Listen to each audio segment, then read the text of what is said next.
Your brake fluid is killing your brakes, not the pads, not the rotors. The fluid inside the lines that every mechanic, every dealer, and every brake fluid manufacturer has quietly known degrades on a predictable schedule.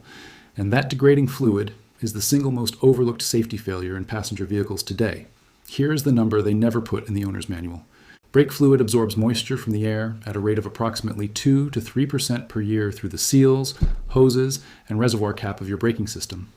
That moisture does not stay separate from the fluid, it mixes into it. And at 2% moisture contamination, a level your brake fluid reaches in under 12 months of normal driving, the boiling point of that fluid drops by 40 degrees Celsius.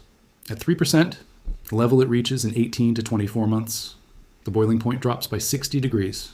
The fluid that was engineered to withstand emergency braking temperatures is now boiling at temperatures your brakes reach on a normal highway descent. Boiling fluid does not compress. Compressed fluid is how your brake pedal stops your car. The mechanic who flushes your brake fluid for $80 already knows this. The service interval in your owner's manual already accounts for this. And the brake fluid manufacturer whose product is degrading in your lines right now already documented this in the federal specification your product was tested against before it left the factory. Stay with me. Because the $3 flush that solves this problem permanently has been in auto parts stores the entire time. And the reason it never appeared in a service reminder is the same reason most suppressed automotive knowledge never does. It ends a service revenue stream. If your car has brakes, drop the word brakes in the comments right now. We want to know how many vehicles on the road today are stopping on contaminated fluid that the driver has never been told needs to be replaced. Subscribe and hit the bell. This is exactly the kind of video the service industry does not want indexed. Here is the science they documented and never advertised. Brake fluid, whether DOT 3.4 or .5.1, is a glycol ether-based compound. Glycol ether chemistry has one property that makes it ideal for brake systems, and one property that makes it a liability over time. The ideal property, glycol ether, remains liquid under extreme heat and pressure, transmitting braking force efficiently from the pedal to the caliper without compressing or vaporizing under normal operating conditions. The liability, glycol ether, is hygroscopic. It actively attracts and absorbs water molecules from the surrounding environment. Through every microscopic pore in your rubber brake hoses, through the seals around your brake calipers, through the atmospheric exchange that happens every time you open your brake fluid reservoir. The fluid is pulling moisture out of the air and into itself continuously from the moment it is installed in your vehicle. This is not a defect. It is a documented chemical property of glycol ether compounds that every brake fluid manufacturer, every automotive engineer, and every service technician trained in the last 40 years has known about. The federal specification that governs brake fluid performance in the United States is FMVSS 116, Federal Motor Vehicle Safety Standard 116. This standard, maintained by the National Highway Traffic Safety Administration, specifies the minimum wet boiling point that brake fluid must maintain after moisture absorption. The standard exists because the degradation is predictable, documented, and universal. Every bottle of DOT 3 and DOT 4 brake fluid sold in America was tested against FMVSS 116 before it reached the shelf. The testing measures wet boiling point, the boiling point of the fluid after it has absorbed a standardized percentage of moisture, because the manufacturers already know the fluid will absorb moisture, because they already know the boiling point will drop, because the federal government already requires them to document exactly how far it will drop. And none of that documentation appears on the label you read when you buy the bottle. Pay attention to what comes next, because this is where the service industry and the brake fluid industry's interests align in a way that has been costing you money and compromising your safety for decades. The brake fade you have felt, that soft spongy pedal on a long mountain descent, that moment of reduced stopping power in heavy traffic after aggressive braking, is not your brake pads overheating. It is not your rotors warping. It is your contaminated fluid reaching its reduced boiling point and forming vapor bubbles in your brake lines. Vapor compresses. Hydraulic fluid does not. When vapor bubbles form in your brake lines, your pedal does not transmit force to your calipers. It compresses the vapor. You push the pedal and the car does not stop the way it should. This is not a mechanical failure. It is a chemistry failure. And it happens on a predictable schedule that every party in the automotive service chain already knows. Castrol, whose brake fluid is in more vehicles on American roads than any competing brand, publishes the wet boiling point degradation curve for their DOT4 fluid in their technical documentation. The curve shows exactly how far the boiling point drops at 1% moisture contamination. At 2%, at 3%. The documentation exists, the chemistry is understood. The service interval recommendation exists in your owner's manual. What does not exist is a warning label on the bottle that says your brakes will become less effective in under 12 months if you do not flush this fluid.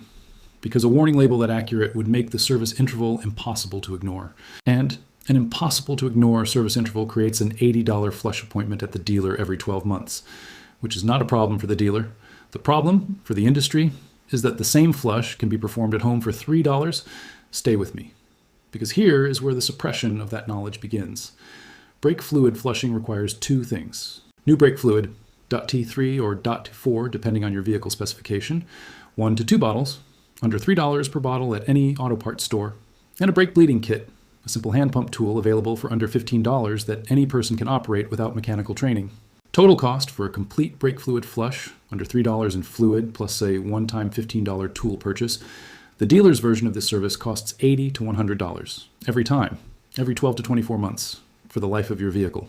The professional knowledge required to perform this service, the knowledge the dealer charges $80 to apply, is understanding that brake fluid degrades, knowing the interval at which it degrades, and knowing how to introduce new fluid while purging the old. Every piece of that knowledge is in your owner's manual. The FMVSS 116 specification is publicly available on the NHTSA website. The moisture absorption curve is in Castrol's own technical documentation. The only gap between you and a permanent $3 solution to a documented safety issue has been the assumption that brake service requires professional equipment and professional knowledge. It does not, and the service industry has spent decades allowing that assumption to go uncorrected. Because correcting it ends a revenue stream. Here's exactly how to do this. You need fresh .3 or .4 brake fluid matching your vehicle specification. Check your owner's manual or the cap of your brake fluid reservoir, and a hand-operated brake bleeding kit. Do not mix .3 and .4 fluid. Do not use .5 silicone fluid in a system designed for glycol ether. They are not compatible, and mixing them will damage your seals. Use exactly the specification shown on your reservoir cap. That is the complete material list. Step 1. Locate your brake fluid reservoir under the hood. It is a small translucent plastic container near the firewall on the driver's side, typically labeled brake fluid with the DOT specification on the cap. Check the fluid level and color. New brake fluid is clear to slightly yellow. Contaminated brake fluid is dark brown to black. If your fluid is dark, it has been absorbing moisture and degrading for longer than the service interval recommends. Step 2. Do not open the reservoir cap until you are ready to begin. Atmospheric exposure accelerates moisture absorption. Open the cap, add fresh fluid to the maximum line, and replace the cap immediately. The fresh fluid at the top creates the pressure differential that allows the old contaminated fluid to be purged from the lines during the bleeding process. Step 3. Working from the brake caliper furthest from the master cylinder, typically the rear passenger side, locate the bleeder screw on the caliper. Attach your hand pump bleeding kit to the bleeder screw following the tool instructions. Open the bleeder screw a quarter turn. Operate the hand pump to draw fluid through the line. The fluid emerging initially will be dark and contaminated. Continue until the fluid running through the clear tube of your bleeding kit runs clean and light-colored. That color change is the contaminated fluid being replaced by fresh fluid in real time. Step 4. Close the bleeder screw. Move to the next caliper in sequence. Rear driver side, then front passenger side, then front driver side. Repeat the bleeding process at each caliper until the fluid runs clean. Check the reservoir level after each caliper and top up with fresh fluid as needed. Do not allow the reservoir to run dry during this process. An empty reservoir introduces air into the system, which requires a more involved purge to clear. Step 5. After completing all 4 calipers, top up the reservoir to the maximum line with fresh fluid. Replace the cap securely, pump the brake pedal 10 to 15 times with the engine off to circulate the fresh fluid through the system, and confirm pedal firmness. The pedal should feel firm and consistent. If the pedal feels soft or spongy, a small amount of air entered the system during the process, and a second pass at the affected caliper will clear it. Step 6. Take the vehicle on a brief low-speed test drive. Apply the brakes several times at low speed to confirm normal pedal feel and stopping performance. The first application after a flush may feel slightly different as the fresh fluid settles into the system. By the third or fourth application, pedal feel will normalize. What you just performed is the service your dealer charges $80 to $100 to perform. The fluid cost you $3. The tool cost you $15 once. Every subsequent flush costs $3.30. The boiling point your brake fluid now maintains is the boiling point it was engineered to maintain, not the reduced boiling point of contaminated fluid that has been absorbing moisture for 2 years. The brakes on your vehicle are now performing at the specification they were built to, for $3. Now, here's what the brake fluid industry documented and chose not to advertise. The FMVSS 116 standard has been in effect since 1972.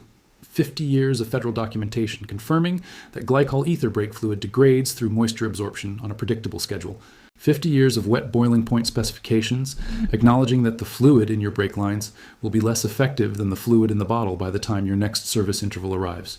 Castrol, Prestone, Valvoline, every major brake fluid manufacturer tests their product against this standard before it reaches the shelf. Every test result documents the degradation. Every service manual for every vehicle sold in America lists a brake fluid replacement interval. And the owner of every vehicle on the road today has access to every piece of this information. It is in the manual in the glove box. It is on the NHTSA website. It is in the technical documentation of every brake fluid brand. What it is not in is the marketing material. What it is not in is the television commercial. What it is not in is the conversation the service advisor has with you at the counter when they recommend everything except the $3 flush that actually addresses the documented safety issue. Because the $80 flush appointment is more profitable than the knowledge that eliminates it. The fluid was always degrading. The standard always documented it. The $3 solution was always in the auto parts aisle. The only thing standing between your brakes and the performance they were engineered to deliver was the assumption that this was complicated. It was not. It never was. The chemistry was always simple. The service was always affordable. The knowledge was always public. It just never reached you before today. One more thing worth knowing before you check your own reservoir. The color test is not perfect. Dark fluid is a certain sign of contamination. But light-colored fluid is not a guarantee of clean fluid. Brake fluid can absorb significant moisture before the color changes visibly. The only definitive test for brake fluid contamination is a moisture content test strip, available at any auto parts store for under $5, that measures the actual moisture percentage in your fluid. 2% moisture or higher means your boiling point has already dropped enough to affect braking performance under heavy use. 3% means your fluid has been compromised for longer than the service interval recommends. If you have never flushed your brake fluid, or if you do not know when it was last flushed, the moisture percentage in your lines right now is almost certainly above the threshold where your brakes are performing at their engineered specification. The test strip costs $5. The flush costs $3. The alternative is finding out the fluid was contaminated at the bottom of a hill. Every mechanic who has performed a brake service on a vehicle with no flush history has seen the same dark fluid in the lines. None of them are surprised, because the chemistry is predictable. The degradation schedule is documented. The solution has been in the auto parts aisle for decades, and the gap between knowing that and the person who owns the vehicle has been worth billions of dollars in $80 service appointments every 12 to 24 months. Now you know what they know. The fluid was always degrading on schedule. The standard always required it to be replaced. And the $3 flush was always the answer. The service counter was hoping you would never calculate. Here's the interval the service industry hopes you never memorize.